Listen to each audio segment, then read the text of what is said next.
கந்தன் காலடியை வணங்கினாள்.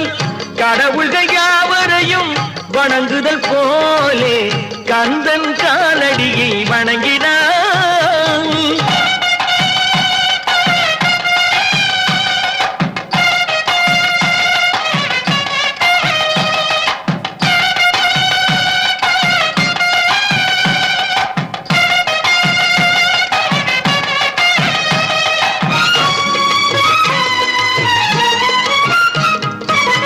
தந்தை பரமனுக்கு சிவகுருநாதன், தாயார் பார்வதியின் சக்திதானே வேலன், சிவசக்திதானே வேலன்.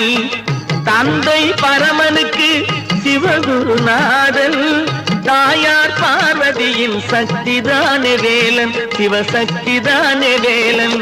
அண்ணனவன் கணேசன், கண்ணனவன்